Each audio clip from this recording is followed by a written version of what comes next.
huge upcoming series against the San Diego Padres. The Padres, their backs are against the wall. The Giants are really the team that they're ultimately chasing as that third wildcard team, and it's do or die time for them. And for the Giants, they're trying to hang on to their precarious playoff position, holding on by a thread. So we'll get into it next. You are Locked On Giants, your daily San Francisco Giants podcast. Part of the Locked On Podcast Network, your team every day.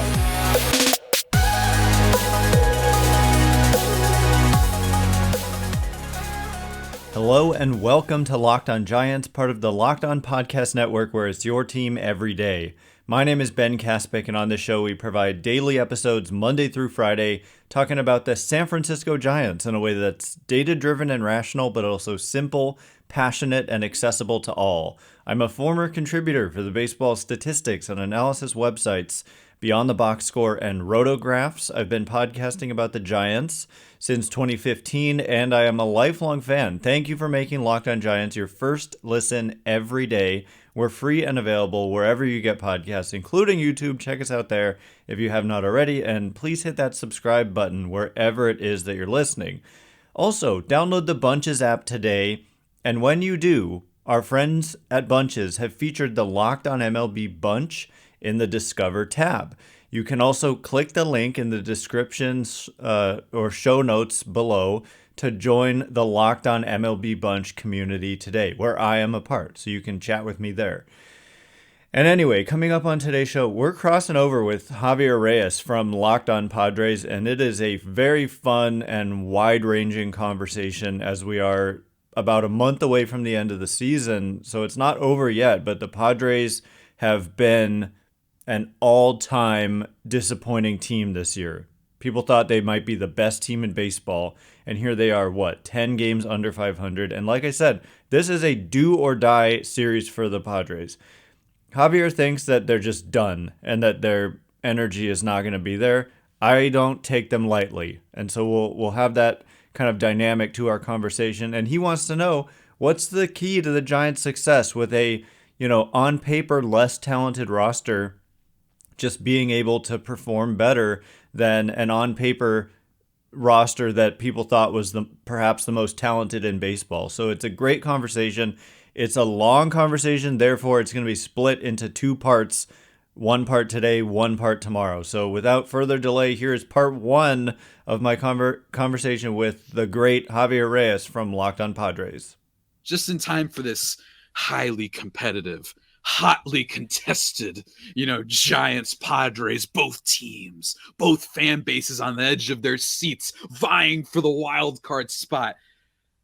I'm just kidding, of course. It's basically been all a Giants fest, but I'm being joined by, of Locked On Giants, Mr. Ben Kaspick, who I've crossed over with a lot. We're going to be breaking down this series this weekend and just the general vibes and shooting questions off each other. Before we get into all of that, Ben, how are you doing? I'm doing well. I mean, today was a loss for the Giants, but not worse than the loss that the Padres suffered. And so by comparison, I'm doing quite well. Look, before we started recording, and I'm not making this up, I mean, I do some things for the camera. I literally still have the Joker hat right over here. I haven't been wearing it. I'm saving it until the Padres officially get eliminated from playoff contention. But I genuinely, not kidding, cackled after Josh Hader not only lost the game to Tommy Edman hold on, let me do the calculations in my head. Tuesday's game, also gave up a walk-off home run. And Ben, Tommy Edman, not a home run hitter, so that makes it even funnier to me. 2 outs. That's the even better part. They had 2 outs, then a double, and then the Tommy Edman game winner. I genuinely laughed. And that's kind of what the season has been like. And we're gonna get deeper into that, guys. But first, everybody remember, you can follow me on Twitter at Javipeno, JAVIIPENO, or at LO_Padres. Thank you for making us your first listen every day. Same thing goes for Ben at Ben Kaspick and at Locked On Giants, and Locked On Giants on YouTube as well. Great follow. Highly recommend him. Big old stat man, this guy. And it's really great. I love it. It's a lot of fun. I know that some people on my channel occasionally get frustrated with your stats every now and then, but I keep telling them, like, they'll come true. They just didn't come true immediately last year. For example, Alex Cobb was one player of Oh contention in yeah, my YouTube comments. just But then, almost threw a no hitter yeah, yesterday. it didn't happen last year, but it showed that he was able to do it this year. So shouts to him. Ben, I mean, I don't know where to start. This should be a big series. But it's only big for one team, and that's the Giants, who are still in the playoff race. Everyone shut up. I know the Padres are still technically in the playoff race, but the Giants are actually realistic. 69 and 64 for the Giants. In terms of the wild card, let's see. Let me just be clear here. They are right there with Arizona. The real big series is going to be between those two teams, but these are big games for the Giants, certainly. And I want to start off by saying it might make you feel better that this Padres team, the soul, has been sucked out of it like Dementors and Harry Potter. This team, you will see it. And I know that you saw it a little bit earlier, but the last time we played you guys, it was bullpen explosions on the part of the Padres. Maybe some bad bullpen decisions, some would argue. We didn't get to crossover back then, at least not after the series. But this is different. The Padres actively, you can just see it. Juan Soto made some comments himself. But on the other side of things, it seems like the Giants are the actual like clutch team, or at least from afar. I don't know the full breakdown of it, but what's kind of been the general vibe on this Giants team that once again I think has surprised people in a lot of ways? But what do you think is kind of just their current vibe as we head down to September? Like we're right there, right before playoffs. We're right there. Yeah, I mean the current vibe I would say is pretty good, but it wasn't good prior to the last 4 days because I mean they went through a stretch of over 2 months where they were literally the worst offensive team in baseball, and I'm talking over 2 months, like over a third of a season, and so that wasn't fun. Somehow, throughout a lot of that, they managed to be okay record wise. Like that's the kind of performance I'm talking like the worst in batting average, the worst in on base percentage, the worst in slugging. Just they were dreadful for over 2 months up until recently. And I wouldn't say they've set the world on fire recently, but one thing that's been a constant with this team is that young players have come up and energized them at various times. And in the last 4 days, they were able to beat the Braves on Sunday Night Baseball, and that was a lot of fun. They were in danger of getting swept, but instead they had a good game against Atlanta, a lot of fun plays. It was just a good, fun game to kind of clear the negativity.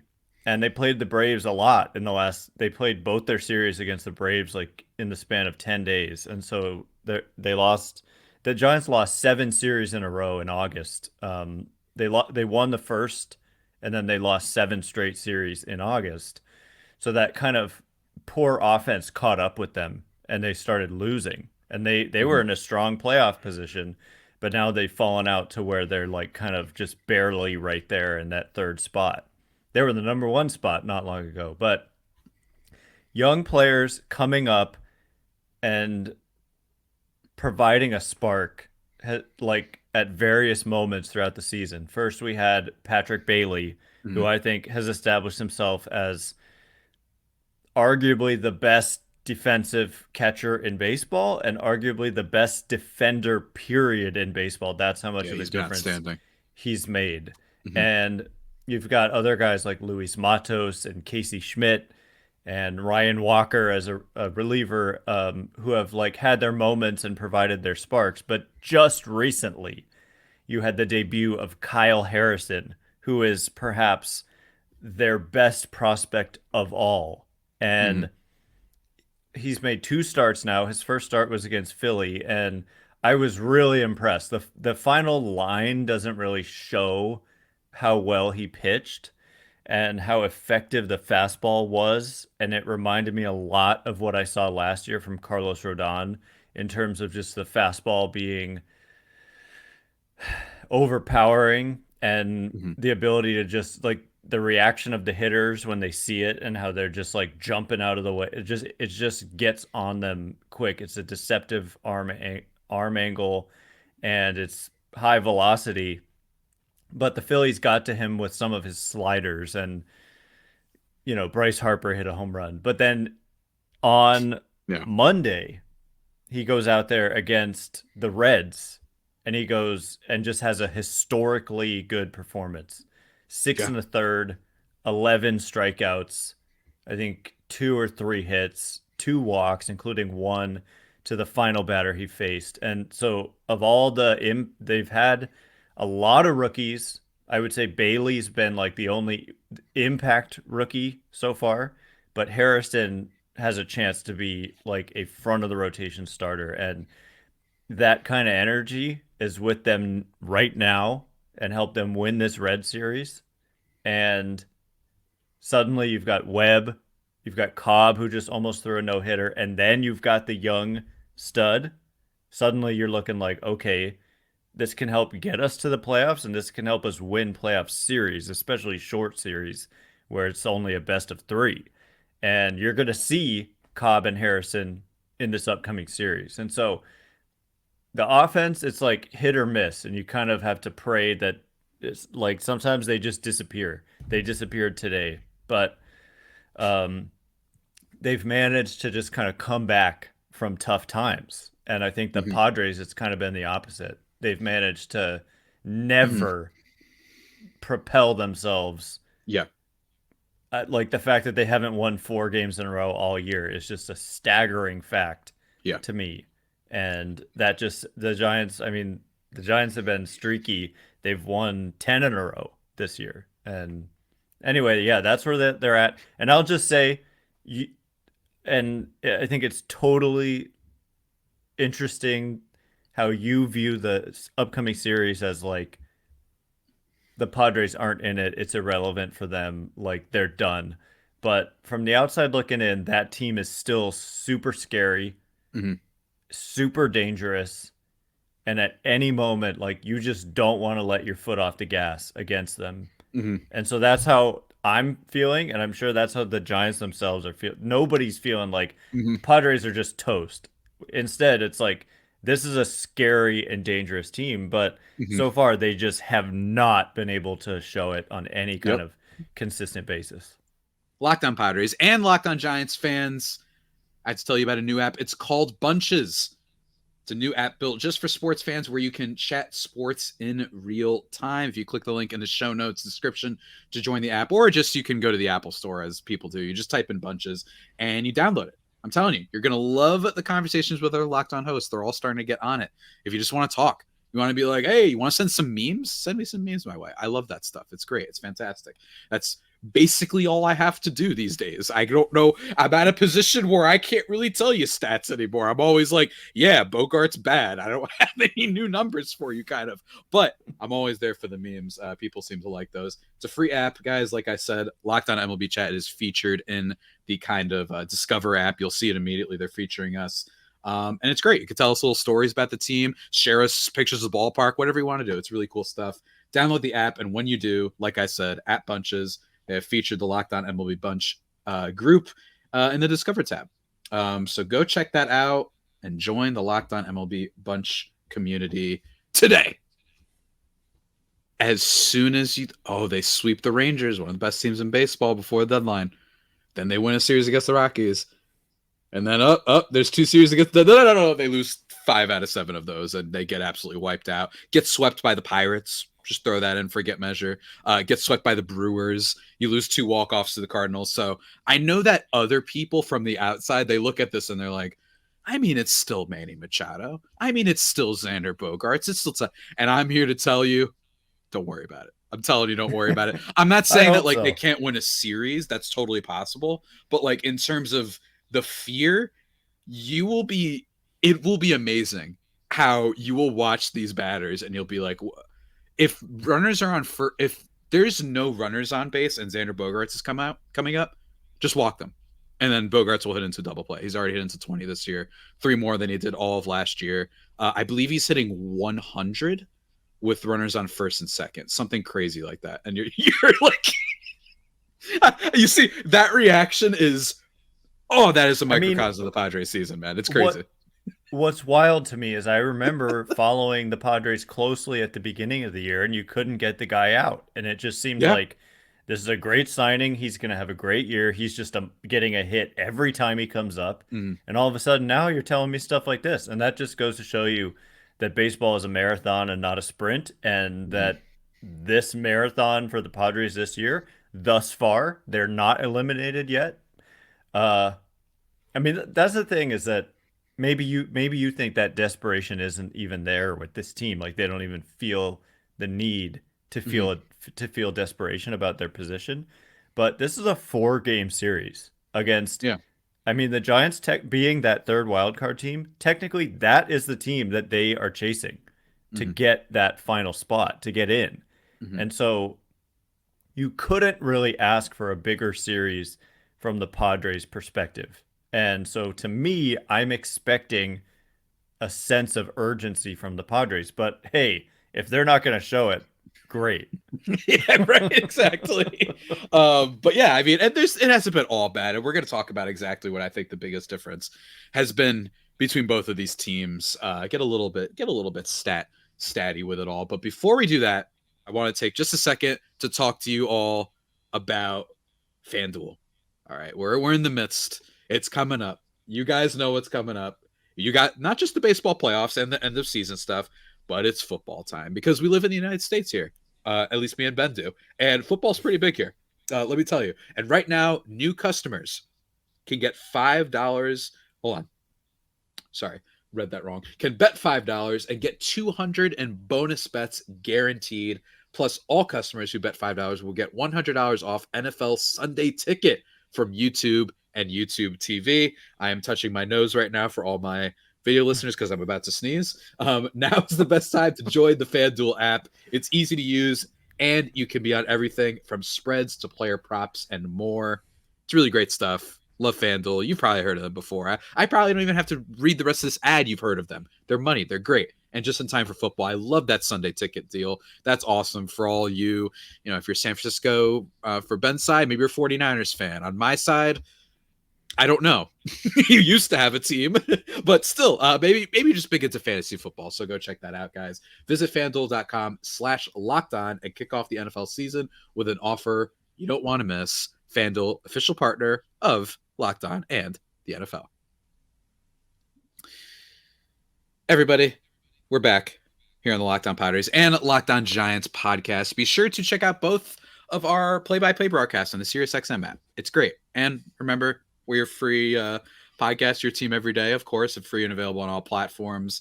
Ben, man, I mean, I have so many different directions to go into, I think. And for one thing, it's funny because you mentioned young players. Padres have had a couple players step up. You mentioned Patrick Bailey, not like the most incredible offensive player in the world, but I think it's so important to mention that that's because he's a catcher. By catcher standards, I just looked, he's got a 99 WRC plus. League average is about 85. Great. That's amazing. The Padres have actually that's the one area that I would tell you, you know what, pay attention to this, Giants fans, because the Padres low-key have a nice platoon at catcher with Gary Sanchez, which is like one of the things about the Padres that needs to be addressed. This is more of my show thing, is something I talk about a lot, is the fact that every player they bring in, they either stay the same or get worse. They do not do what the Giants do, where they might find someone like your Tyro Estrada or maybe a Lamont Wade, some undervalued players, and they make them better. Doesn't happen for the Padres. So it is paramount, divinely hilarious that the one player who seems to have gotten better for them is Gary Sanchez. And I'm not just saying that. Like, he really has been incredible this year. A lot of it fueled by timely home runs, just hitting a lot of home runs. His slugging is like 500 from the last time I checked. And his defense, while usually poor, hasn't been that bad. In fact, ever since he joined the team, Blake Snell's ERA became like -7, right? Like, he just doesn't give up runs anymore. And Blake Snell's been on fire and legitimately could win the Cy Young at this rate. So he's been good. Not an incredible defender, but not terrible. And that's all they need. And then they have Luis Campusano, who needs some work with the defensive stuff, with throwing out runners like running on him. But when it comes to offense, I mean, Ben, he's only got a 13.5% K rate. He's got a 122 WRC plus. So that's what's fun about this team, is they have two catchers who can hit you hard. They don't have that Patrick Bailey, pop time and the 100 percentile frame rate, but two catchers, especially a young one that maybe they can nurture and maybe he could get better behind the plate and all that stuff. Really cool stuff overall. But it's kind of all the positives I have for you. And then Ha-Seong Kim, who rules and smiles, and I love him very much.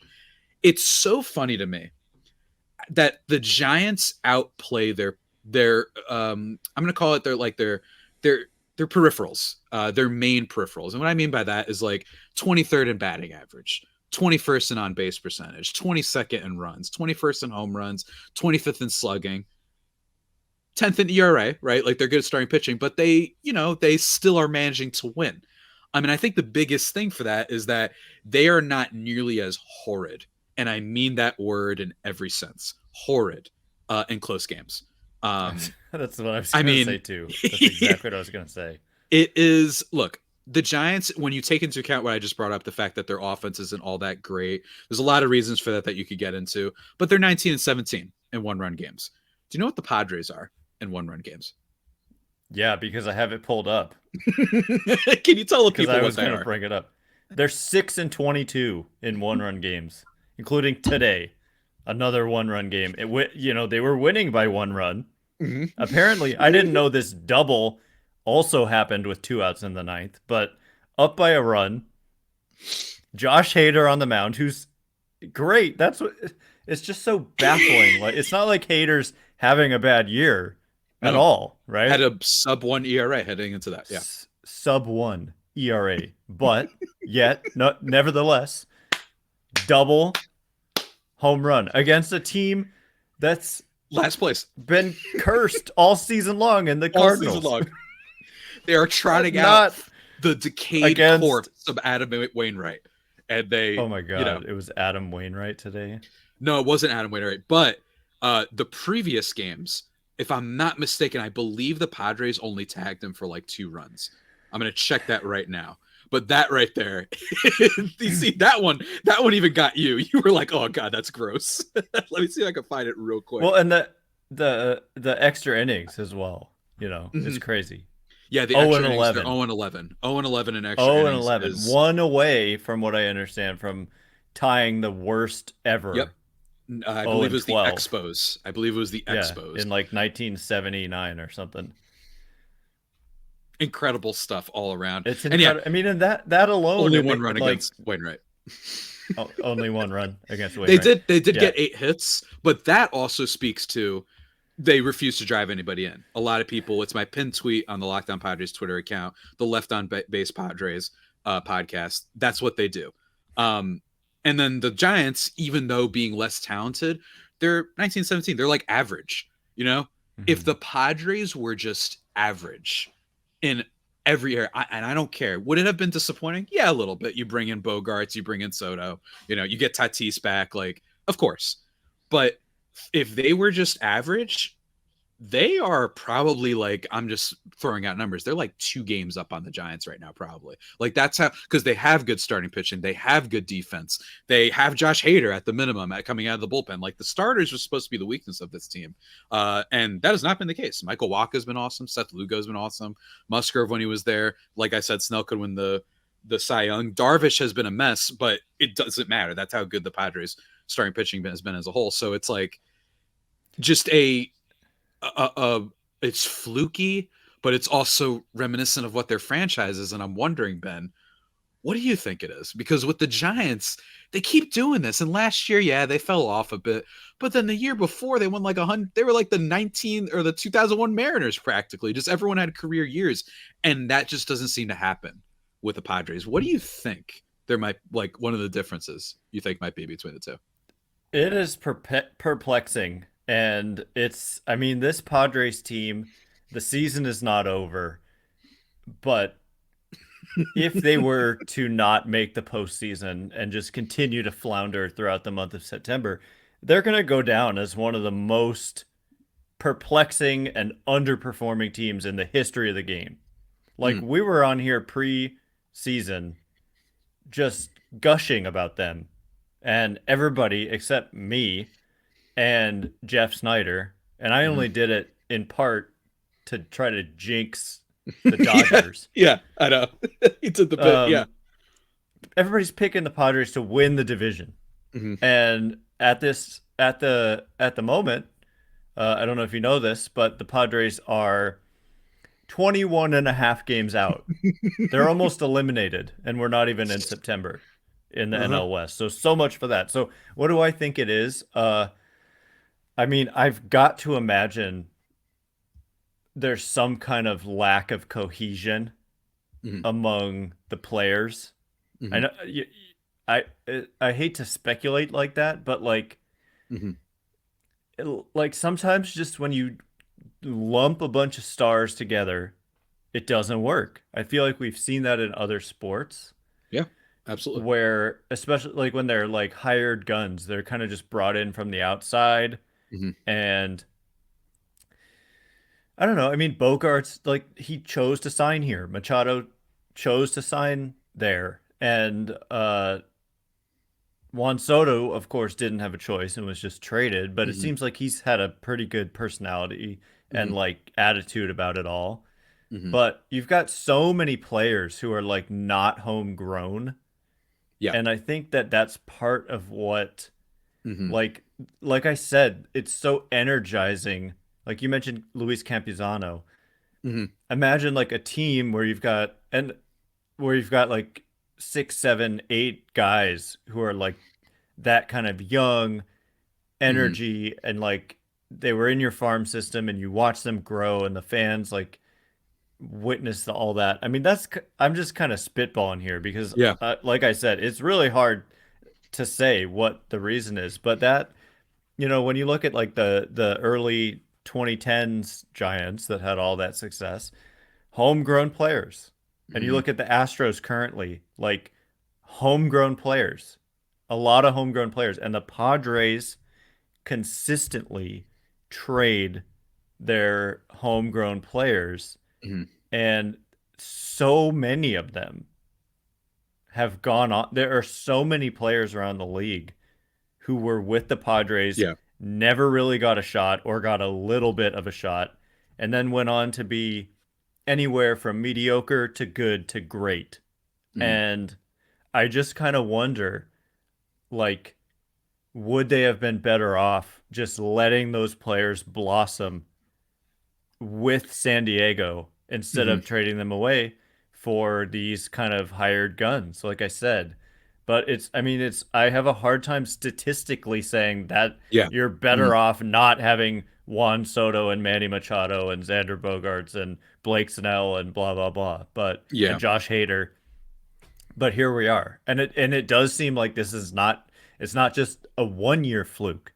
The Padres have done this before, Hmm. and pretty consistently. I mean, the 1 year last year, basically, it's not like they Hmm. had a great season. They won 89 games. I get it. They went to the NLCS. It was a Hmm. very good season, but it's not like they Yeah. won 100 games. They won Yeah. 80 something games, Hmm. even with all this talent. So I have no idea, but I'm glad that it's not my problem. All right, that is all the time we have for today. Had to cut that conversation short, and the rest of it will be aired tomorrow. Really hope you enjoyed what you heard so far. Really hope you come back tomorrow. The everydayers will catch that conversation. If there's, a big storyline out of tonight's game, I will, of course, do my best to cover that as well. Maybe a bonus episode or whatever, if it's warranted. So, anyway, once again, my name is Ben Kaspick. Check me out on Twitter or X at Ben Kaspick, Kaspick. If you like this show, please consider rating it or leaving a review. It helps me out a lot, so thanks in advance, and thanks to everyone who's done so already. Sincerely, I mean it. Thank you. So, anyway, can't wait to be with you again tomorrow. Thanks for listening. Go Giants. Huge game. You are now Locked on Giants.